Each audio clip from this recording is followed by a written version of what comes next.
가족들 또는 옆에 계신 분들과 함께 이렇게 한번 인사하도록 하겠습니다. 우리는 행복한 사람입니다. 우리는 행복한 사람입니다. 감사합니다. 우리가 지금 계속 온라인 예배를 드리고 있는데요. 우리가 지난주에 이 시간에 하나님 말씀을 같이 보면서 그 야곱의 모습을 통해 가지고 인간이 보일 수 있는 그 추악함의 끝을 우리가 함께 보았습니다. 사실 인간에게 가장 심각한 문제는 뭐냐면 죄입니다. 죄. 그런데 이 죄보다 더 심각한 부분이 있는데 그것은 바로 내가 죄를 짓고 있는지에 대해서 전혀 모른다는 것입니다. 죄에 대한 무지를 넘어서서 죄에 대해서 무감각이 오는 순간 인간은 추악함의 끝을 보이게 됩니다. 우리는 이번 주에 뉴스를 통해서 그 인간의 끝을 함께 접했습니다. 일명 박사방 사건, N번방 사건이라는 것이 이번 뉴스에 아주 크게 나왔죠. 미성년자까지 동원해서 저지른 성착취에 정말 엄청난 수의 사람들이 함께 했다는 것입니다. 뭐 수십만 명 또는 100만 명이 넘는다 뭐 이런 얘기가 나오는데 미성년자를 성의 도구로 사용했다는 것을 넘어서서 이 성착취는 가장 악랄한 범죄입니다. 지난주에도 말씀드렸듯이 성착취 그리고 성폭력은 한 사람의 인격을 말살하는 것이기 때문에 살인보다 더 무서운 죄입니다. 그런데 이런 일이 엄청난 수의 사람들이 함께 했다는 거예요. 죄라는 것을 인식하지 못한 채 그저 자신들의 기쁨과 만족을 위해서 이 말도 안 되는 행위를 다 즐겼다는 것입니다. 솔직히 야곱을 이 박사방 사건 또 N번방 사건에 뭐 직접적으로 연관시킬 수는 없지만 여러분 사실 야곱도 딸의 성폭행 앞에서 묵인했던 것은 오로지 자신의 안위와 기쁨과 그리고 만족을 위해서였습니다. 결국 야곱은 죄를 짓는 것을 넘어서서 죄에 대해서 아주 무감각한 인간이었어요. 진짜 박사방 사건의 피해자들과 똑같은 인간이 누구냐? 그 피의자가 누구냐? 바로 그 사람이 야곱이었다는 것입니다. 그런데 이번에 박사방 사건의 주범인 일명 박사라는 그 인물은 누가 봐도 그냥 평범한 25살의 청년이었어요. 그리고 여러분 우리가 뉴스에서 본 것과 같이 이 사람은 봉사활동도 열심히 하는 그냥 착한 청년이었습니다. 누가 봐도. 그런데 실상은 어떤 사람이었냐? 아주 극악무도한 인간이었다는 거죠. 개만도 못한 인간이었습니다. 저는 문득 이런 생각이 들었어요. 이 뉴스를 보면서요. 만약에 혹시 저 사람이 기독교인이면 어떡하지? 어느 교회 청년이라면 어떡하지? 그런 걱정이 들더라고요. 그리고 수많은 그 N번방, 박사방 그 회원 중에 혹시 기독교인이 얼마나 있을까 하는 그런 염려와 근심마저 들었습니다. 예를 들어 그 가운데 목사가 있으면 어떡하나, 장로가 있으면 어떡하나, 안수집사가 있으면 어떡하나 그런 염려가 들었어요. 솔직히 정말 교회에서 너무나 독실한 성도인데 실제의 삶을 보면 아닐 때가 얼마나 많은지 모릅니다. 이것은 이미 우리가 뉴스를 통해서 그리고 우리의 일상의 삶을 통해서 계속 접하고 있는 현실적인 문제예요. 그런데 우리가 잘 알고 있다시피 야곱은요, 지금으로 따지면 독실한 기독교인이었습니다. 하나님을 믿고 나름대로 예배도 잘 드리는, 또한 그냥 몇 대째 목회자의 가정 혹은 장로의 가정에서 자란 그런 사람이 누구였냐면 야곱이라고요. 그런데 그런 야곱의 실제의 모습을 보면 우리가 잘 알고 있다시피 얼마나 추악하고 악랄하고 피도 눈물도 없는 인간인지 여러분 우리가 다 봤잖아요, 함께. 정말 자기밖에 모르는 인간, 자신의 이익을 위해서라면 가족도 팔아넘길 수 있는 인간이 누구였냐면 야곱이었습니다. 그런데 제가 계속 말씀드리고 있다시피 그 야곱이 누구냐면 바로 저와 여러분, 바로 우리의 모습이라는 것입니다. 우리의 이중성을, 그 야곱의 이중성을 통해서 성경은 적나라하게 지금 지적을 하고 있는 것입니다. 그래서 우리는 야곱의 모습을 통해서 바로 우리의 모습, 내 모습을 봐야 되는데 놀라운 사실은 그럼에도 불구하고 하나님은 오늘 말씀에도 이 야곱을 이스라엘로 만들어가고 계신다는 것입니다. 이게 중요해요. 그래서 여러분, 믿음은 십자가의 길입니다. 십자가가 뭡니까? 고난, 고통을 상징하는 것 아닙니까? 하지만 이 고난과 고통은 단순한 고난과 고통이 아니라 바로 하나님의 백성으로 만들어져 가는 고난이고 고통이라는 것입니다. 여러분, 단단한 칼, 멋진 칼이 만들어지기 위해서는 수없이 뜨거운 불 속으로 들어가야 돼요. 그리고 두들겨 맞아야 돼요. 그리고 차가운 물 속으로 들어가야 돼요. 그래야 그 단련의 과정이 있어야 멋진 칼, 단단한 칼이 나오는 것처럼 결국 단련의 과정, 즉 고난과 고통의 과정이 있을 때 단단하고 강력한 믿음이 우리를 통해서 나올 수 있다는 것입니다. 그래서 욥이 그 고난의 과정 속에서 한 말이 있잖아요. 나를 단련하신 후에는 내가 순금같이 나오리라. 그러므로 여러분, 하나님께서 야곱을 이스라엘로 만드시기 위해서 그의 인생을 질질 끌고 가신 것처럼 지금 우리 역시도 하나님께서 질질 끌고 가신다는 것입니다. 그리고 이렇게 끌고 가신다는 것 자체가 뭐냐? 그게 하나님의 은혜이고 이 과정 속에서 나의 욕심, 나의 이기심, 나라는 존재를 다 제거해 나가시는 그 하나님의 사랑 속에서 우리는 온전한 그리스도인으로 또 천국 백성으로 세워질 수 있다는 것입니다. 그러므로 우리는 이러한 관점에서 오늘 말씀을 봐야 돼요. 먼저 우리가 창세기 34장 31절 한번 볼까요? 창세기 34장 31절입니다. 우리가 지난주에 봤던 그 말씀 중에 마지막 말씀이에요. 우리 함께 이 부분 같이 한번 보겠습니다. 같이 봅니다. 시작.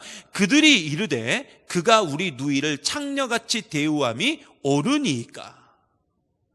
여러분, 야곱의 우유부단함에 화가 난 야곱의 아들들, 더 정확하게 말하면 레아를 통해서 나온 아들들이 아버지 야곱에게 막 따집니다. 따져요. 진짜 당신이 아버지 맞냐? 이렇게 하면서 막 따졌어요.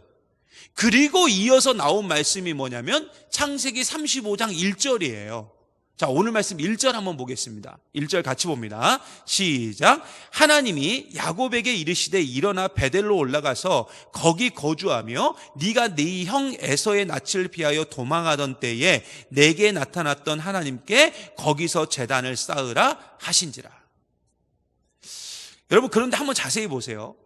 34장의 끝과 35장의 시작이 좀 어색해요.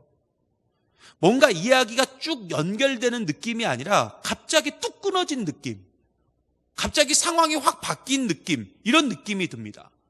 그렇다면 왜 이렇게 되었을까? 바로 하나님의 입장에서도 야곱의 모습이 너무 답답했던 거예요.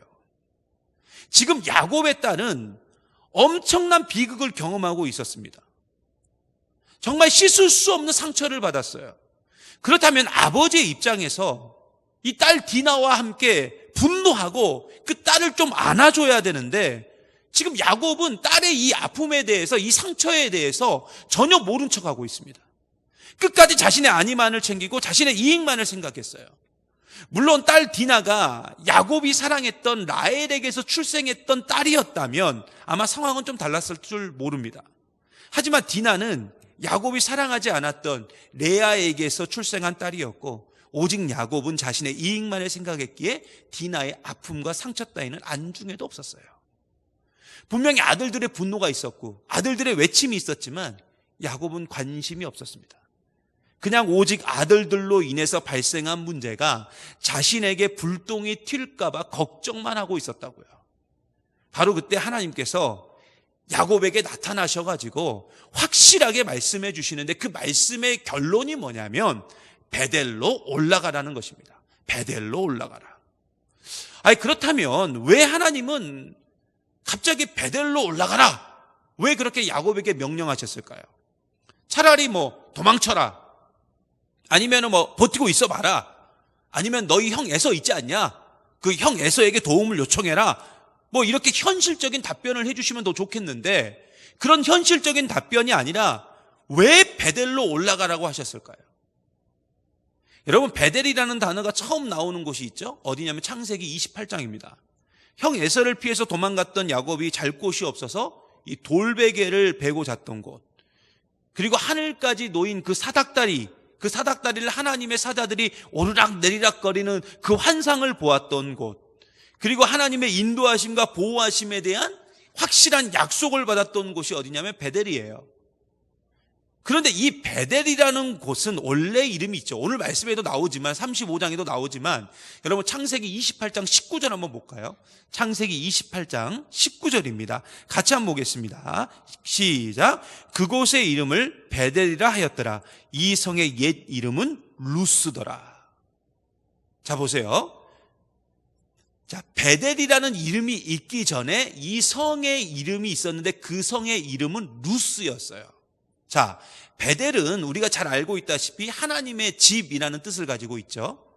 그리고 루스의 뜻은 뭐냐? 혼돈이라는 뜻을 갖고 있습니다. 혼돈. 그러니까 루스, 즉 혼돈의 장소가 뭐가 된 거예요? 베델이 된 거예요. 하나님의 집이 됐다고요. 그러므로 아무리 혼돈의 삶 그리고 혼돈의 시대를 살고 있다 할지라도 그 가운데 하나님의 영이 임하게 되면 그 혼돈은 종료가 되고 하나님의 집이 될 수 있다는 것입니다. 지금 야곱은 엄청난 혼돈을 경험하고 있어요. 그에 따른 지울 수 없는 영육간의 상처를 받았고 아들들은 복수를 한답시고 대학살을 자행했고 야곱과 그의 가족들은 지금 생명의 위협을 받고 있어요. 정말 혼돈, 절망, 인생의 황폐함, 즉 루스를 그대로 경험하고 있었다고요. 그래서 하나님은 야곱에게 이 모든 상황을 역전시킬 수 있는 방법을 알려주시는데 그 방법이 뭐였냐면 베델로 올라가라는 거였어요. 베델로 올라가라. 여러분 지금 우리가 살아가고 있는 시간, 지금 우리가 살아가고 있는 이 현실의 상황들을 보세요. 다 루스죠, 루스. 이전에 경험해보지 못했던 그 혼돈, 절망, 인생의 황폐함을 우리가 지금 다 경험하고 있지 않습니까? 그리고 이 루스의 경험은 단순히 어느 한 지역 그리고 어느 한 나라의 문제가 아니라 지금 세계 모든 민족이 경험하고 있는 루스예요. 여러분 솔직히 내일 일은 난 몰라요, 하루하루 살아요라고 고백하는 그 복음성가의 가사처럼 한 치 앞도 모르는 그런 상황 속에서 우리가 살아가고 있다고요. 아무리 전문가라 할지라도 정말 알 수 없는 상황이 지금 현재의 상황입니다. 그런데 성경은 지금 우리에게 해법을 알려주는데 바로 베델로 올라가라는 것입니다.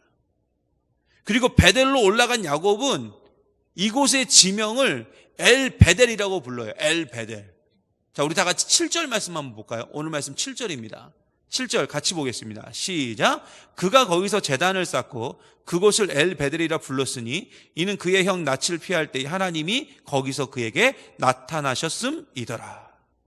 여러분 엘 베델 이 뜻은 무슨 뜻이냐면 베델의 하나님 이런 뜻이거든요. 이 말은 단순히 지명을 말하는 것이 아니라 바로 하나님께 돌아간 상태를 말해요. 하나님께 돌아간 상태. 결국 하나님은 지금 이 루스의 상황에서 우리에게 베델로 올라가라, 즉 하나님께로 돌아갈 것을 지금 명령하고 계신다고요. 지금의 혼돈은 하나님만이 해결하실 수 있고 하나님만이 모든 것을 제자리로 돌려놓으실 수 있다는 것입니다. 그래서 오늘 말씀 5절에 보면 이렇게 증거하고 있어요. 우리 5절 말씀만 보겠습니다. 같이 봅니다. 시작. 그들이 떠났으나 하나님이 그 사명 고울들로 크게 두려워하게 하셨으므로 야곱의 아들들을 추격하는 자가 없었더라. 아멘. 야곱의 인생 중에 만난 가장 큰 위협과 혼돈을 지금 누가 해결해 주셨냐? 베델로 올라가니까 하나님이 해결해 주셨어요. 베델로 올라가니까 그 혼돈이 다 정리가 됐다고요. 여러분 이게 너무 중요한 사실이에요. 지금 이번에 이렇게 온라인 예배를 드리면서 여러 가지 불편한 점도 있고 힘든 점도 있지만 한 가지 너무 감사한 것은 이 온라인 예배를 통해서 우리의 예배의 초소가 더 확장되었다는 것입니다. 한마디로 베델의 장소가, 베델의 자리가 더 넓어졌어요. 루스와 같았던 나의 가정이, 그리고 나의 직장이, 그리고 내 삶의 초소가 다 뭐가 됐습니까? 지금 예배를 드리고 있는 그 자리가 다 뭐가 됐어요? 베델이 됐잖아요. 예배의 장소가 됐어요. 하나님의 집이 됐다고요. 그러므로 하나님께서 우리가 평소에 예배를 드렸던 이 예배당의 문을 잠그시고 왜 가정에서 직장에서 예배를 드리게 하셨을까? 바로 우리의 루스를 베델로 만들기 위해서입니다. 그런데 엘 베델을 통해서 분명히 증거하고 있듯이 이 베델의 개념은 단순히 장소의 개념으로 끝나면 안 돼요. 이것은 반드시 우리의 영적인 상태에도 그대로 적용이 돼야 됩니다. 우리의 삶의 모든 것이 이젠 하나님께로 돌아가는 상태가 돼야 돼요. 이게 바로 엘 베델이라고요. 그래서 여러분 오늘 말씀 1절에 하나님께서 야곱에게 세 가지를 명령하거든요. 첫 번째는 뭐냐면은 올라가라. 두 번째는 뭐냐면은 거주하라. 그다음에 세 번째는 뭐냐? 제단을 쌓으라입니다. 그런데 올라가라, 거주하라, 제단을 쌓으라, 이 세 가지의 명령은 하나님이 야곱에게 하시는 선전포고예요. 한마디로 하나님과 야곱 간의 전쟁이 시작됐다고요. 여러분 우리가 분명히 기억해야 될 사실이 있는데, 예수를 믿는다는 것은 하나님과 사탄 간의 싸움이 아니에요. 여러분 믿음과 신앙을 우리가 이렇게 해석하면 안 된다고요. 여러분 제가 계속 말씀드리고 있듯이 믿음과 신앙이란 예수의 길을 가는 것이고 예수님처럼 사는 것입니다. 그렇다면 누가 그 길을 가고 누가 그렇게 사는 거죠? 그 주체가 누굽니까? 바로 나예요, 나. 내가 예수님의 길을 가는 것이고 내가 예수님처럼 사는 거예요. 우리는 이 사실을 절대로 잊으면 안 됩니다. 그러면 예수를 믿는다는 것은 하나님과 사탄 간의 싸움이 아니라 하나님과 나와의 싸움이에요. 그리고 우리를 완전히 죽여서 하나님의 제물로 삼는 것, 이것이 하나님의 최종 목표이고 가장 아름다운 믿음의 완성이라는 것입니다. 그래서 제단과 제물을 상징하는 십자가가 우리의 길이고 우리 삶의 방향인 것입니다. 결국 내가 완전히 이 십자가에 못 박힐 때 나는 죽고 예수로 사는 진정한 그리스도인의 삶이 시작될 수 있다는 거예요. 내 삶의 혼돈이 끝나고 완벽한 베델의 삶이 될 수 있다는 것입니다. 엘 베델이 될 수 있어요.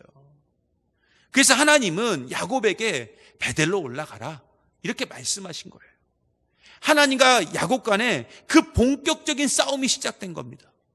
솔직히 야곱을 보면 우리의 모습이 확실히 다 드러납니다. 야곱은 현대를 살아가는 많은 신앙인의 모습을 지금 그대로 보여주고 있어요.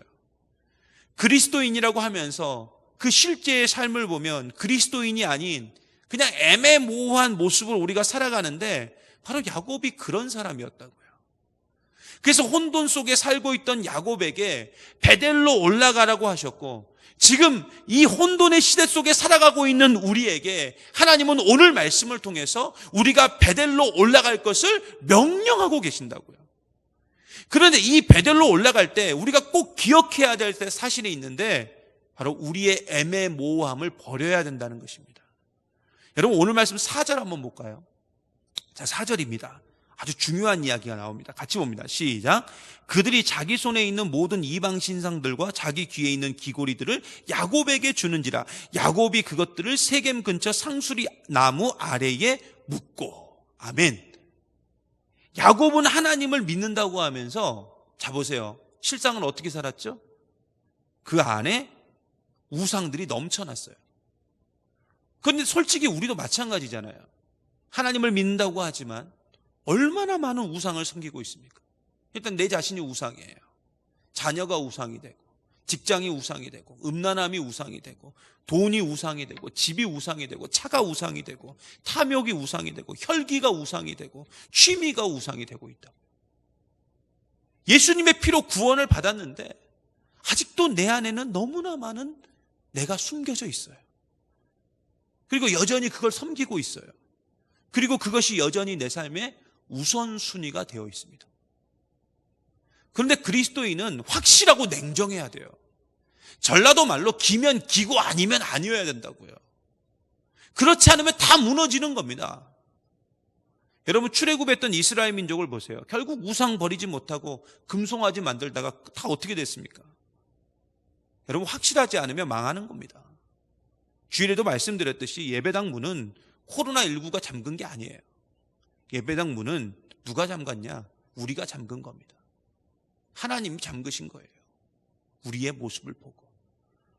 그러므로 우리는 지금 이 혼돈의 상황에서, 이 루스의 상황에서 베델로 올라가야 돼요. 엘 베델이 돼야 된다고요. 하나님께로 돌아가는 상태가 돼야 돼요. 확실하게, 정확하게. 여러분, 우리가 분명히 기억해야 될 게 있는데 하나님은요, 완전함을 요구하세요. 우리의 전부를 요구하신다고요. 일부가 아니라 전부를. 제사로 따지면 우리가 하나님 앞에 번제물이 돼야 돼요. 다 태워져야 된다고요.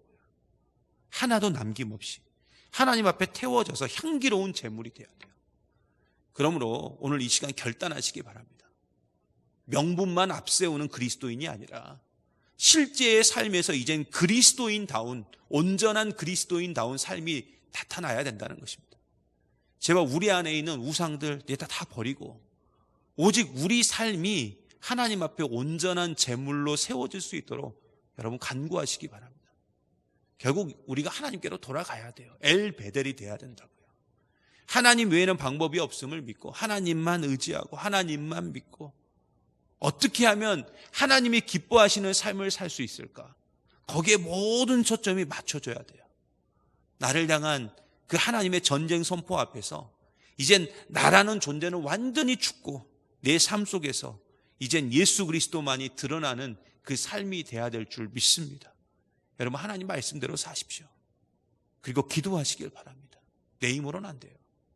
바로 그때 우리의 삶이 야곱에서 이스라엘로, 즉 하나님 외에는 방법이 없는 인생, 하나님 나라와 같은 인생이 될 줄 믿습니다.